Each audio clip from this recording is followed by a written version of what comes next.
Nick Shell, king of corporate, the Amy Schumer of hair loss here. I want to say something that sounds like common sense, and you may laugh at the stupidity of it, but we need to talk about this.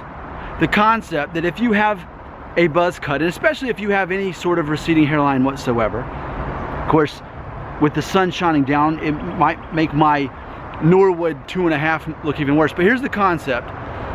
If you have a buzz cut, and this is me a week after having a zero guard buzz cut, but the concept is this: it's going to make you look like you have less hair. That's the concept. If you have a buzz cut and a receding hairline and any bit of thinning at all, which I've got a little bit here and here, it's going to make you look like you have less hair.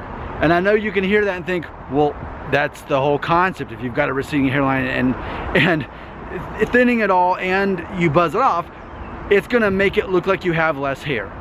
There you go. But here's what I want to say. It can be misleading because months from now, when I've grown my hair out, I think people who only know me this way at my new job are going to be surprised at how much hair I still have. And that's what I want to point out.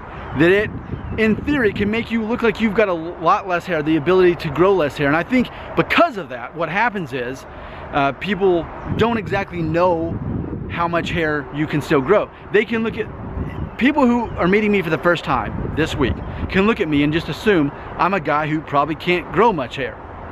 They're going to be surprised months from now when the hair starts growing in, because it creates an illusion. As I've said before, especially if I'm filming outside, if you're looking at me outside, the sun is shining down, it's creating this sunspot here, it's almost making this look detached, like it's more of a Norwood 4 situation. But that's the point, is that it gives an illusion that you have less hair than you actually do. And for literally speaking, I do have less hair because I've buzzed it off. But it creates an illusion. Months from now, people are going to be surprised at how much hair I have. And if you're new to my channel now just tuning in, you're probably going to be surprised unless you go back to my old videos months ago when I still had that full head of hair. So it creates this illusion that it really throws people off. Maybe they think you would have more hair if you grew it out. Maybe they think you have less. But it definitely creates an illusion that if you have a receding hairline, any bit of thinning at all, and you buzz it off, it may really trick people into thinking you have a lot less hair than you do. And maybe that's what you're going for, because we know that men who buzz or shave off their hair tend to look more in charge, more confident, and so on. So maybe that's not a bad thing.